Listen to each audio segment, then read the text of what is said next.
Olá, bom dia, boa tarde, boa noite, tudo bem contigo? Eu espero que esteja tudo bem contigo. Meu nome é Lucas, prazer. Venho por meio desse canal, por meio desse vídeo, comentar sobre tudo aquilo que engrandece a nossa existência, tudo aquilo que engrandece, tudo aquilo que faz com que tenhamos uma vida mais abrilhantada, digamos assim, que é a literatura, a arte, a música, o cinema, enfim, tudo aquilo que dá algum sentido ou a ausência de sentido em nossa vida, afinal é o tema desse vídeo, com a obra O Náufrago, de Thomas Bernhard. Primeiramente, agradecer o meu amigo Rodrigo, que sempre me incentivou, me apoiou, e para que eu viesse aqui diante dessa câmera e pudesse gravar finalmente esse vídeo, e pudesse inaugurar esse canal, digamos assim. Então agradeço imensamente a ti, Rodrigo, esse vídeo é dedicado a ti. E vamos começar com o princípio. É importante começar com o princípio, não é mesmo? Thomas Bernhard é um autor da metade do século XX, pós-guerra, um autor austríaco, um autor que é polêmico, recluso, cáustico, qualidades que compõem um grande autor, não é mesmo? Um autor que, na tenridade, ele tinha o sonho de se tornar um grande pianista. Ele foi estudar no liceu lá de Viena, porém, ele foi acometido por uma tuberculose, né? E ao ser acometido por uma tuberculose, teve os seus planos despedaçados, teve que ser internado em um daqueles sanatórios famosos. À época era comum, né? Ser internado em sanatórios por problemas respiratórios, né? Teve a sua vida abruptamente mudada em decorrência do acaso, né? Então ele teve contato com o absurdo, com o acaso desde o princípio. Qual é a trama da obra em si? São 3 pianistas jovens, cerca dos 19, 20 anos, que se conhecem em Salzburg para ter aulas com o famosíssimo professor Horowitz, né? Então tem o narrador, que eu entendo que é um alter ego do próprio Bernhard, né? Tem o famosíssimo Greenwald, que existiu na vida real, né? Existiu na vida real é boa, né? Que existiu, né? E foi um grande pianista do século XX, entendido de forma unânime pela crítica como um grande intérprete do Johann Sebastian Bach, né? Então, tem as famosíssimas gravações das variações Goldberg, né, que eu vou tecer algumas curiosidades a respeito disso mais pra frente. E o terceiro personagem é o Wertheimer, que é o náufrago que dá título à obra, né? Eles se conhecem, né? E quais são as espinhas dorsais dessa obra, né? E que eu entendo, por um lado, a obsessão, o desejo obsessivo, por outro lado, a contraposição do homem natural com o homem de espírito. Para mim, eu entendi dessa forma, tá? Diga se você entendeu de outra forma, eu entendi dessa forma. Por quê? Né? Começamos com o princípio. É sempre importante começar no princípio, não é mesmo? Então, eles se conhecem lá em Salzburg, eles vão começam a ter as aulas com o Horowitz, né?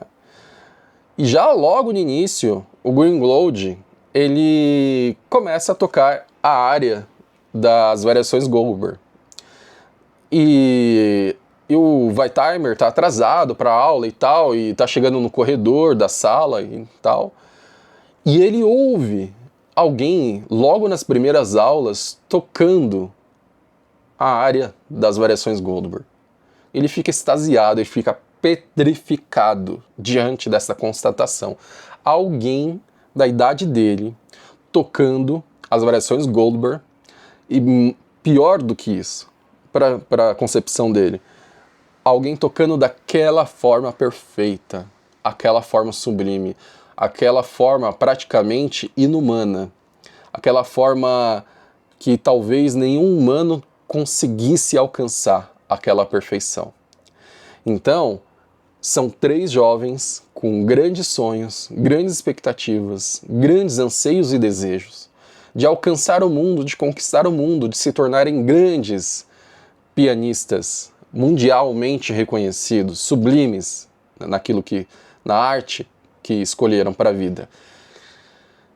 E tá lá Greenwald tocando a área das variações Goldberg, professor Horowitz ouvindo, o narrador ouvindo e o Wertheimer petrificado, né?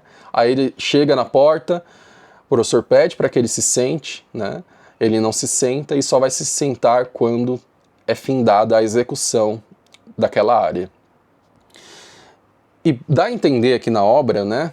E aí eu não vou fazer uma descrição pormenorizada de tudo que acontece na obra, tá? Mas agora, a partir de agora, é tudo que eu interpretei, tá? Senão vai ficar um vídeo longuíssimo e aí perde o sentido, ninguém vai assistir, não é mesmo? O que eu entendi é que naquele momento é como se, ao tocar as variações Goldberg, o Greenwald ter alcançado aquela perfeição, o absoluto, que é tão citado no livro, com tenridade, ao tocar a área, e o piano, que é um instrumento de percussão rítmica, né? Ou seja, quando você vai tocando, são martelos que vão tendo contato com cordas, produzindo som, né? Vibrando, né? As notas. Então, é como se aqueles martelos estivessem corrompendo, quebrando abruptamente a existência do Wertheimer. Porque ele tinha o desejo de ser o próprio Greenwald, desconhecendo a existência do Greenwald. Mas ao conhecê-lo, é como se, diante do absurdo de alguém ter alcançado aquela perfeição, nada mais faz sentido. Eu não aceito ser metade, eu não aceito ser, 99%, eu não aceito ser alguém que tenha tocado de uma forma simbiótica com o piano e com o próprio compositor, com o Bach, e se tornasse uma massa única, né? Como se ali não existisse mais um humano. É como se houvesse um amálgama de tudo. Piano, intérprete, compositor, né? Uma coisa transcendental, né? Algo metafísico, sei lá, algo nesse sentido, né? Então eu sou um mero mortal perante esse sujeito. E aí, a partir daquele momento, todos os sonhos, desejos, vontades que o Wertheimer detinha, ele não aceita essa derrota. Ele ainda insiste em ser um grande virtuose, né? Porém, aquilo quebrou ele definitivamente, né? Aquilo, a consciência tão hipertrofiada, tão, expansiva, ele foi o pior carrasco de si. Porque ao ter a consciência, ao ter a sabedoria, ou a falta de, né, mas o conhecimento, ter contato com o sublime, ele não aceitava ser menos do que aquilo. Ele não aceitava ser mais um pianista sublime no mundo. Ele tinha que ser o pianista Greenwald, como Greenwald foi, de fato, né? E aqui a obsessão, essa obsessão por alcançar o absoluto, ela é imposta ao leitor de uma forma muito inteligente, né? No estilo que o autor nos impõe, faz com que nos sintamos obsessivos, junto com os personagens, né? A marcação, primeiro que é um livro de um único parágrafo, né? E segundo que a marcação do eu falei, eu pensei, eu disse, ele afirmou, ele falou, né? A cada final de frase, no início tem algum sentido semântico, só que depois aquilo vai perdendo sentido. É como se estivéssemos junto com os personagens, tocando piano, tentando alcançar o absoluto, e no meio do caminho aquilo perdeu sentido. Só que continuamos obsessivamente em busca da perfeição, em busca do absoluto. Assim como Greenwald passou a vida inteira sobre um piano, tocando durante o dia inteiro, durante décadas, né? Só que ele era o Greenwald, né? Ele alcançou esse status, né? Na vida real, ele é um indivíduo muito recluso, não fazia apresentações, era mais fechado em si. Tem só duas grandes apresentações famosas com as variações Goldberg, uma na juventude, né, com um ar mais jovial, um ar mais alegre, né, e outra mais perto do falecimento dele, que foi alguns meses antes do falecimento. ao final, em 81, que é a mais famosa, você pode ouvir no streaming. Como eu disse, ele tocava sobre o piano, né? Ele tinha essa peculiaridade de tocar sobre o piano, como se estivesse com uma simbiose com o piano, como se estivesse conversando com o piano, como se estivesse acariciando o piano.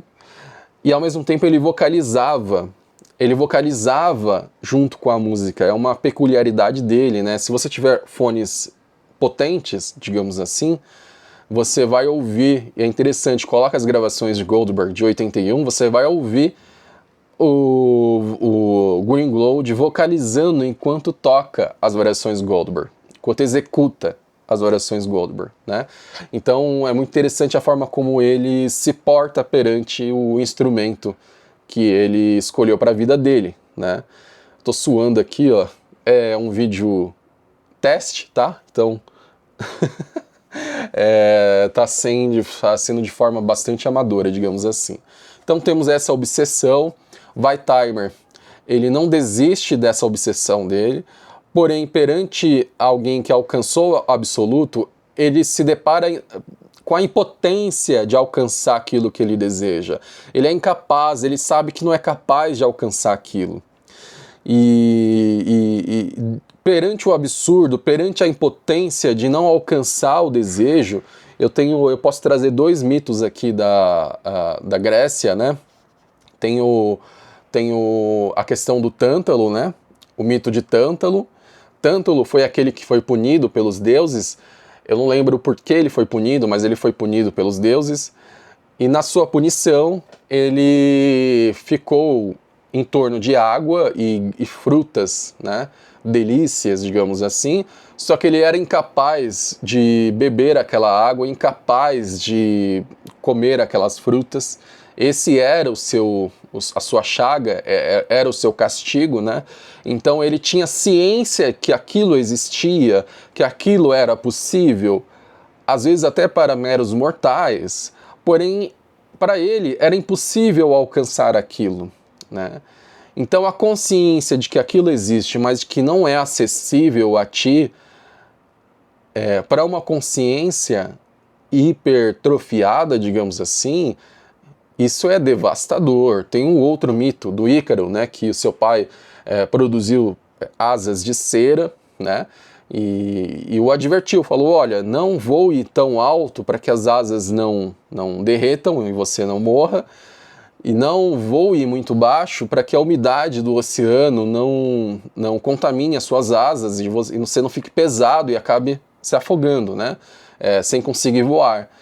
E ele voando conforme as instruções, né, ele se admira pelo sol, pelo brilhantismo, pelo gigantismo, pelo esplendor do sol. E ele tenta alcançar o sol, a beleza que é emanada pelo sol. Só conforme ele se aproximava, as asas iam se derretendo e ele acabou afogado, né, morreu afogado no oceano. Então é como se o Weitheimer fosse esse Ícaro, tentando alcançar o sublime, tentando alcançar aquele gigantismo, aquela imortalidade, aquela divindade, digamos assim, né? A imortalidade, e perante a impossibilidade, a impotência de alcançar aquilo, ele acabou afogado na sua própria existência. Eu entendi dessa forma, tá? Então, Weitheimer é o náufrago que ao final do livro acaba cometendo o auto-extermínio, né? E a história se dá, né, com o narrador já por volta dos seus 50 anos, depois do enterro do amigo Weitheimer, indo para a casa de campo do Weitheimer, tentar dissecar as memórias para tentar entender o porquê o Weitheimer tomou essa decisão, né? E o próprio narrador fala, eu não segui o mesmo caminho porque eu desisti do desejo de ser o imortal, né? E aí se alinha totalmente com Schopenhauer, né? Ele desiste do desejo de se tornar imortal, ele desiste da vontade de alcançar aquilo que talvez para ele fosse inalcançável, que já havia sido alcançado pelo grande Greenlow, né? Então, até nas escolhas dos pianos, né, o autor faz nada gratuito nessa obra, né? A escolha dos pianos é magistral, né? O narrador e o Greenwald tem o Steinway, né, que é um piano mais, digamos, de ação, um piano mais lógico, um piano de mais de entusiasmo, digamos assim. E o Wertheimer, fatalista, pessimista e que naufragou na própria existência, tem um Bösendorfer, né? Ele é um instrumento que ele escolheu para a vida dele, e o Bösendorfer é um instrumento mais melancólico, um pouco mais sentimental, digamos assim, né? E aí depois que eles se separam, né, e tal, ele nunca conseguiu ser nada, ele nunca conseguiu, durante os 30 anos que separam o momento em que eles se conhecem e o momento em que o Wertheimer falece, poucos meses depois que o Greenwald faleceu, diante do piano, tocando, fazendo aquilo que fez durante a vida inteira, Wertheimer sucumbe. Ele não consegue ser ninguém. Perante a possibilidade de se tornar qualquer outra coisa, como ele tentou ser o estudioso da arte do espírito, como ele diz no livro, né, o filósofo dos aforismos, ele nunca conseguiu publicar alguma coisa. Ele nunca conseguiu fazer algo que o trouxesse alguma paz, né?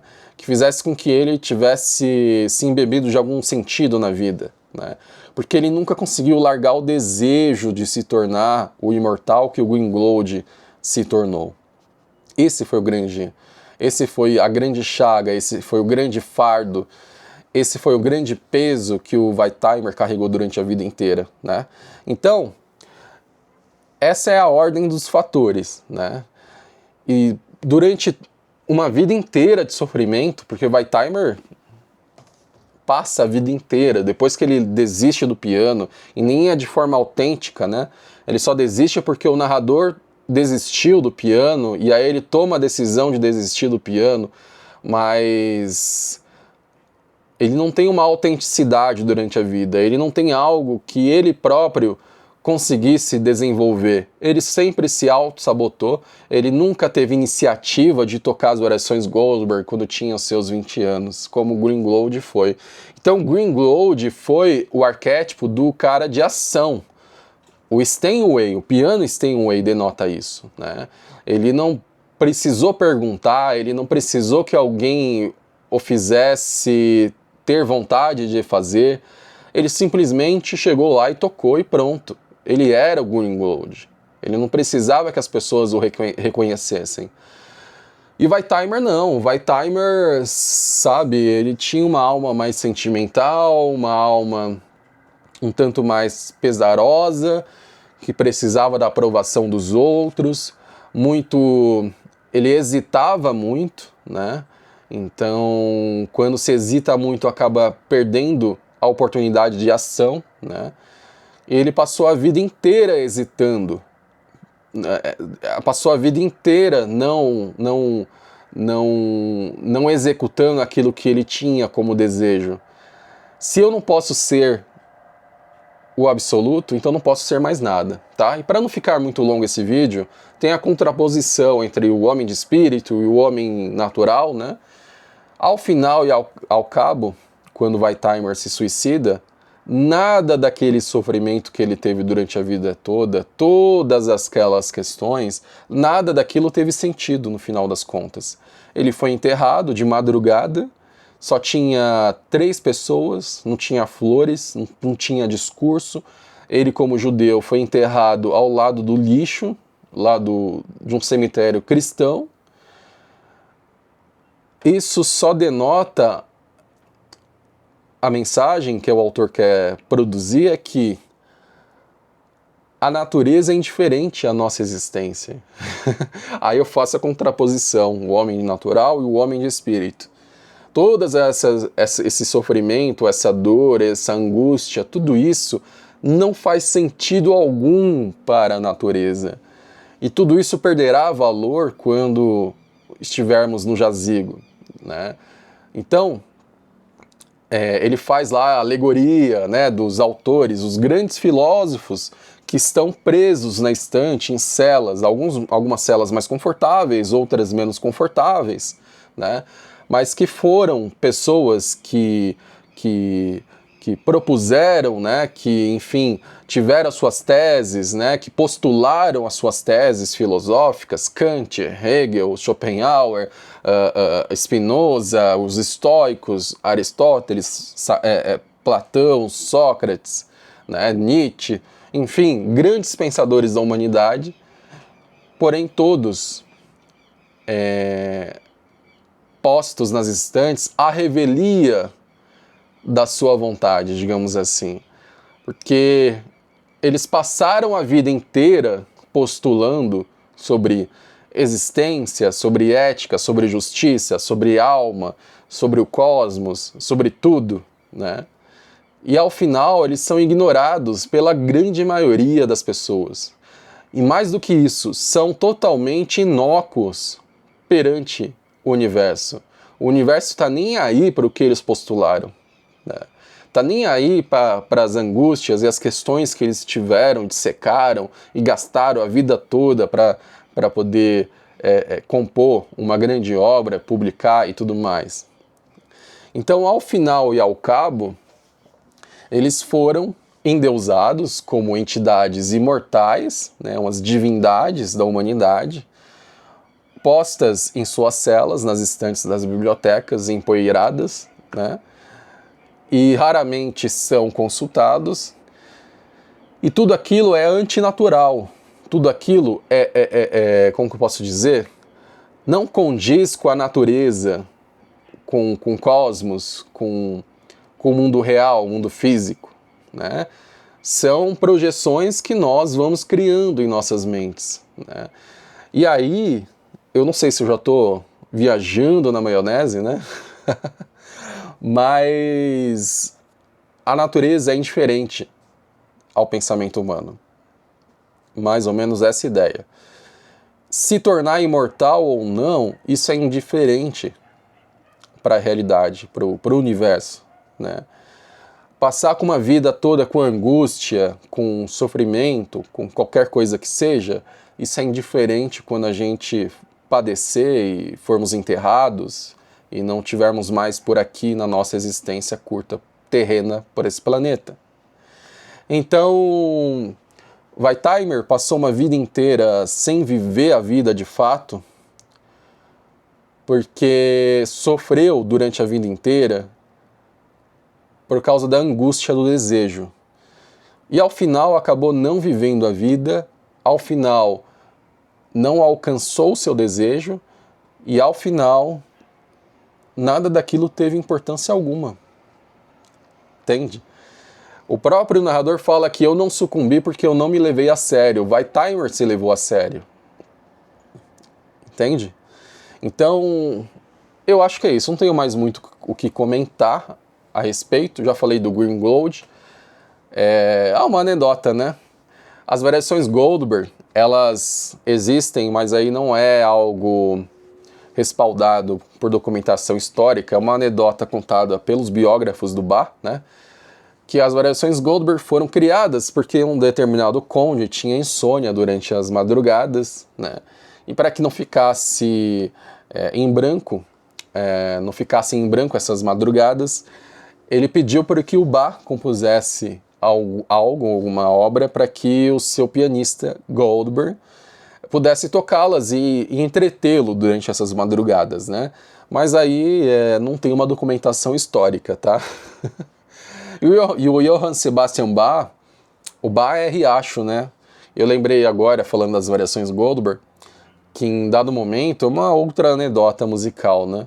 Em dado momento, Beethoven falou que o Bach não deveria se chamar Bach. Agora eu não vou lembrar qual é o termo em alemão, eu até tentei estudar alemão um tempo, tentar voltar, mas não lembro o termo em alemão para oceano.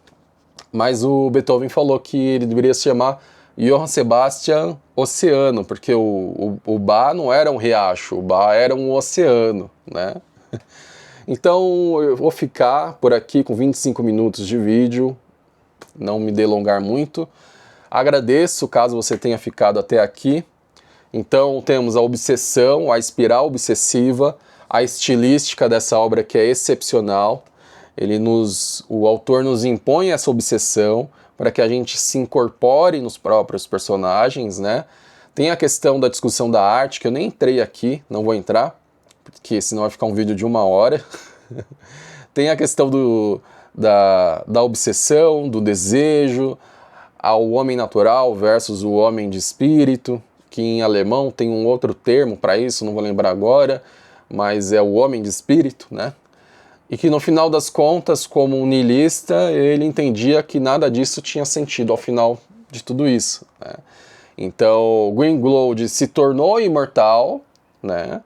Ele se tornou uma entidade não humana, né? Mas Wertheimer se prendeu a essa ideia. Ele poderia ter sido qualquer outra coisa, mas com uma consciência tão hipertrofiada, qualquer coisa seria como se fosse... Como posso dizer? Seria como se fosse uma ofensa, entende?